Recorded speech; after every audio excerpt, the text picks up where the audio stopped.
I took this little RX1R Mark II with me on a 4-day travel photography holiday in New York.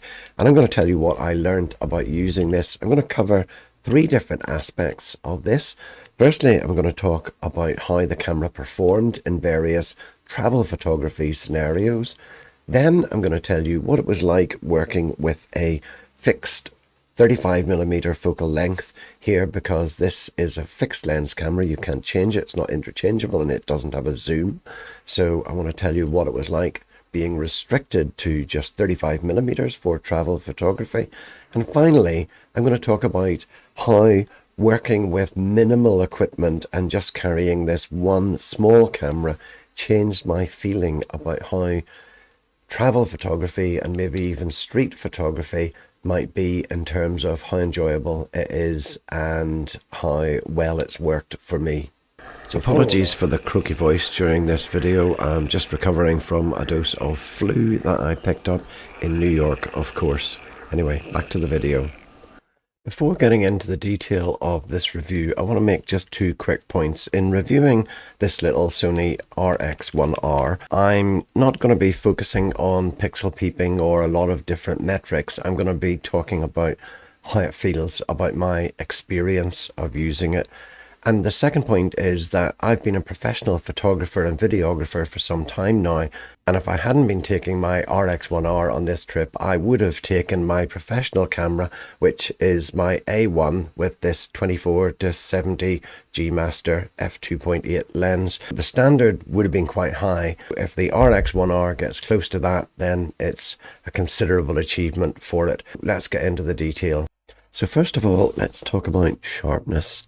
I have here a few different images that I've set up in Lightroom, shot on that 4-day trip, and they are there to illustrate how sharp or otherwise this particular 35mm Zeiss Sonar lens is. This is a photograph of the cables on the Brooklyn Bridge, and it looks like there might be a slight amount of distortion, but I wouldn't guarantee it, because there's no certainty that the cables are absolutely straight in a line. They may be actually bowed a little bit themselves, so I wouldn't use this particular image for that. But if we zoom into this, you can see that the image is pin sharp, certainly at the center. As we move towards the outside, it still looks pretty sharp out here at the edges of the image.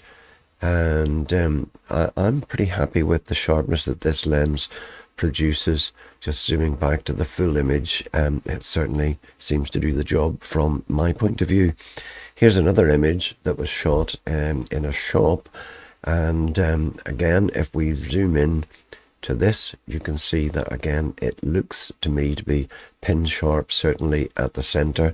As we move towards the outside, I'm not seeing any softness that's there. This looks pretty sharp to me.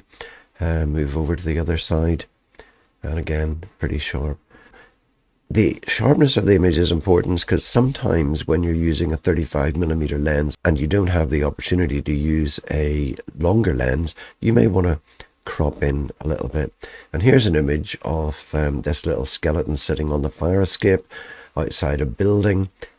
He's lost his Santa hat a little bit, but the important thing about this image is that if I go into the crop mode, you'll see that I have just really selected the very center part of the image, and that meant it needed to be really pin sharp in order to do that. So sometimes you can rescue a situation. If the lens is sharp enough, you can crop right in. Here's another example. This was shot on the Staten Island ferry, and we were going past the Statue of Liberty, and here you can see the Statue of Liberty looks pretty sharp. But again, this is a major crop in on the image that was actually shot. So the lens is really useful from that point of view, and given that the camera has a 42 megapixel sensor, assuming you're not wanting to print this poster size and you just want it for social media, you can crop in a long way. And you can see on this one that I have cropped in a very long way. So in my opinion, the sharpness of this lens is a major asset to team up with the 42 megapixel sensor and enable you to do a bit of cropping when and where you need to. And I want to talk a little bit about sensor noise in night photography. I have an image here that was shot from the Brooklyn Bridge at night time. You can see it's shot at 6400 ISO, and there is definitely noise in this image, and there's a little bit of lens flare as well. Now, I wasn't using a lens hood on this. That might have contributed to it a little bit, but in all parts of this image there's a little bit of lens flare where the brightness is shown to be smearing around. Could have been something to do with me hand holding the exposure. It wasn't desperately long exposure, but anyway, there's quite a bit of noise at 6400. Now, I'm not necessarily too worried about that because noise is very easily handled in Lightroom, especially with the new AI noise reduction. But yeah, at 6400 there is some noise from this sensor. Moving on to the next image, you can see that I have used the AI noise reduction on this, and so it appears that there's almost no noise, and the image is nicely sharp, and it also shows that it's not blowing out the highlights. When we're talking about noise though in the shadows in these images, it's important to note here, you may see in my metadata over here that this was shot with an exposure compensation of -2 EV. So that does tend to introduce some noise into the shadows, but you can see that Lightroom's noise reduction has completely handled it, and it's created a beautiful image here. Moving on to the next image, I've also done some noise reduction in this one. And again, if we zoom right into 100%, you can see that it is pin sharp and that the highlights are well preserved in it, and that Lightroom has been able to handle the noise pretty well. Going on to this image, again, this one has been shot without any noise reduction, and it's not too bad. It was shot with no exposure compensation, and therefore that means that the shadows are not as bad as they otherwise would have been. Again, we haven't blown out the highlights too much, and the image is nice and sharp. The noise is reasonably well handled given that it was shot at 4000 ISO. So it seems to me that when you push this sensor from 4000 up to maybe 6400, that's when you begin to see a little bit of noise, and I suppose that we can probably forgive it for that. There's another image, but I have handled the noise with the AI noise reduction in Lightroom in that particular image. Now here's one that's shot and there's no noise reduction has been applied to this image at all. It's at 3200 ISO. It's of a platform for the metro in Grand Central Station, and you can see that this has some bright highlights that are not blown out. I have shot this with no exposure compensation here at all, so it's shot basically just neutral. But if we zoom into this, you can see that it's handled this nicely, and there's a small amount of noise shown in the shadows, but it's not really anything to worry about too much. So I think overall I'm happy with the way in which this sensor has performed at night. You're really struggling once you get to 6400 and above, and you will see some noise, but still you can deal with that noise in post-processing.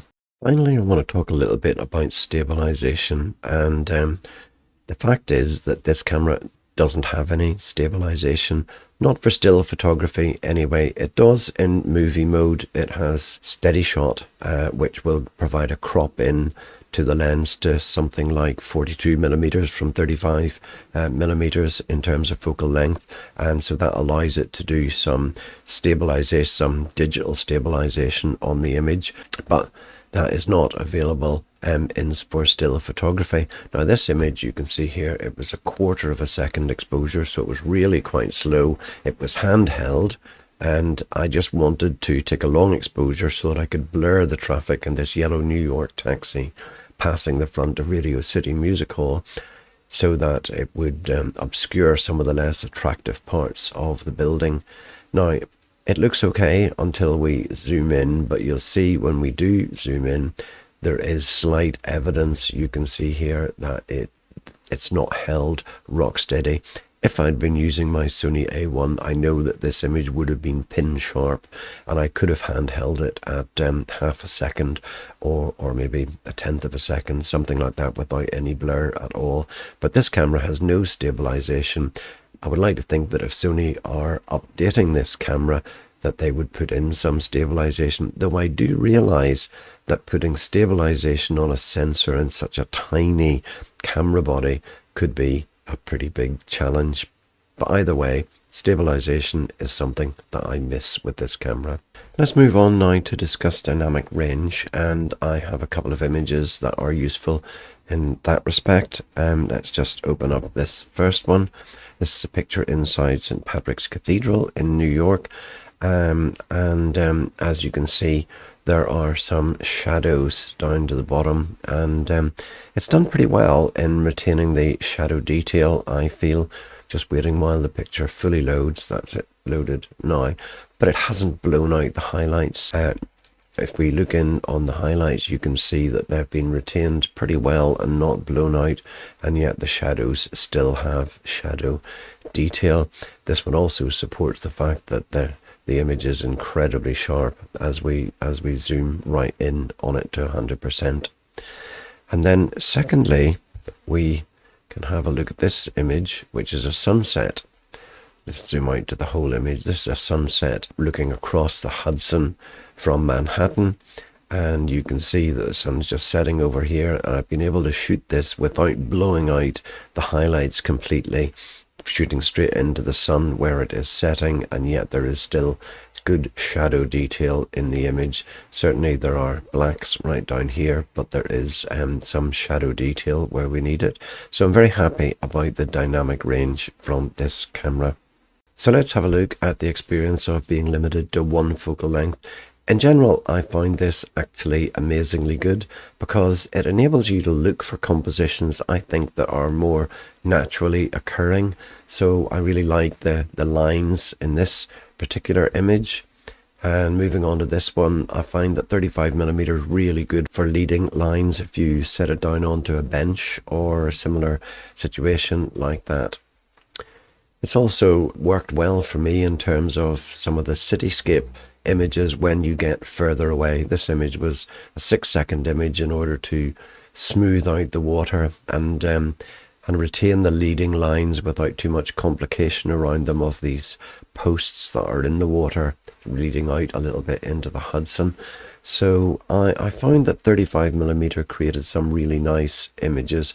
This one's of the top of the Rockefeller Center as the early morning sunlight was hitting it and the shadow of the buildings covering it up a little bit more down below.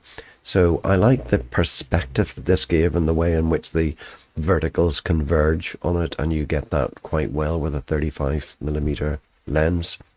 And here also it was extremely suitable for shooting Manhattan as we headed over to Staten Island on the ferry.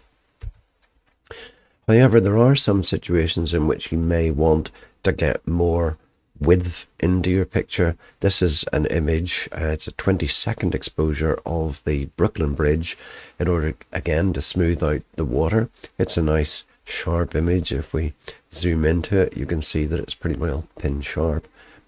But if you want to get Manhattan as well as the bridge in it, then you're going to have to do a pano. And so this is the shot that I did, which was a pano image of Manhattan, including the Brooklyn Bridge. And again, I took maybe 4 or 5 20-second exposures and put them together with the merge to panorama feature in Lightroom. And again, that creates a beautiful image. And of course, it's pin sharp at the middle. Takes a moment just to zoom into that, but you can see that that image has a lot of detail within it. And moving on now, this is the image that I showed earlier of St. Patrick's Cathedral. But if you wanted a bit more into that image, if you wanted a bit more coverage in the image, then again, maybe a pano is the way to do it. Now this is a pano that covers more in the vertical space and in the horizontal space, and it's a great alternative if you don't have a wider lens available to you. Moving on again, this is an image inside the Oculus, and it's a very wide and spacious structure, and it requires a wide angle lens to do that, but I only had the 35, so again I shot it as a vertical pano and stitched it together in Lightroom. This is Grand Central Terminal, and again it's a pano. I've used the pano to get more height vertically, so I shot 3 or 4 images in landscape mode and stitched them together to create a degree of extra vertical height. And then if you wanted the extra horizontal width, you can turn your camera into portrait mode, and you can then shoot maybe 4 or 5 images across the horizontal. Now there are some tips for shooting panos and making them stitch together flawlessly. One is to make sure that you don't turn your body, turn the camera, because you want it to move on its own axis. If you start to twist your body while you're making panos, then you're going to get some difficulty in stitching them and maybe a little bit of distortion in the image. But overall, you can see that these panos have worked well for me. Having a high resolution sensor enables you to crop in a bit if you need to get a slightly further reach in terms of your focal length. And you can always turn to the pano technique in order to get greater width if you need a wider angle view of the scene that you're taking. So overall, I found 35 matched most of the situations that I was in, but there are other ways of dealing with it when it isn't 100% right for you. For this trip, I used the PGY Tech 1Mo sling bag. It's bigger than it really is needed for a camera of this size, but it has the advantage that you can carry your personal items along with it. And on this trip, carrying gloves was absolutely essential because it was bitterly cold. And I was also able to carry then a filter pack for the long exposures with some neutral density filters, a circular polarizer, and so on. The camera itself is really accessible, sitting in the middle pocket of the bag. It's probably worth making sure if you drop your camera into a bag like this that it's well protected. So in below the camera, there is another pocket where I stored the spare batteries, a little battery pack that stores 3 spare batteries and shows you the state of the charge for them. We'll charge them all at once. And finally, a little tripod that I've used in the past, which is an Manfrotto pocket tripod. It basically just allows you to stabilize and set up the camera on any kind of uneven surface. When I was carrying the camera, not in the bag, I used the Peak Design leash, which is a fairly minimal carrier for it. The PGY Tech bag also allows you to carry personal items stored in various other compartments, and in particular there's a handy one on the top that allows you to maybe keep your wallet in it and a credit card handy if you're using that to tap in and out on the subway, for example, and also a set of tissues. One big advantage of this particular bag is that there's a very flexible compartment at the front of it, and this allowed me to store my Joby GorillaPod in it, and that's what I use to take the long exposures down at Brooklyn Bridge Park and over in New Jersey to get the long exposures across the Hudson of Manhattan. It allows you to take a pretty unwieldy kind of structure and fit it on the front of the bag. I'm not closing this one up particularly well here, but you get the idea. And once it's in the bag, it's pretty well secured and protected, and you'd hardly notice that it was there. When I wasn't using the Peak Design leash, I used the Peak Design wrist strap, which kept the camera fairly secure and made me feel that I wasn't likely to drop it. I also used that additional little hand grip that was on it. When you take that off the camera it really is particularly small. You can see there that it's really tiny camera, but big enough in the hands and feels really nice. So overall, my feeling is that I totally enjoyed using this camera, and I took photographs that I never would have taken if I'd taken larger professional kit. Also, it's important to note really that this wasn't just simply a photography expedition, it was a family holiday as well. And taking this tiny camera and using it on the holiday rather than a large backpack of equipment enabled this to be much more family friendly. I think it made me more relaxed. I think it made the whole thing more enjoyable, and I would highly recommend you trying something like this and taking just one camera one lens and seeing how that changes your photography. See if it makes you more observant, see if it makes you more adaptable. Now, there are many rumours around about whether Sony will update this RX1R Mark II and introduce a Mark III, and in an upcoming video I'll give you my views on that. So if you'd like to catch that one, please like and subscribe this video, and I'll see you in the next one.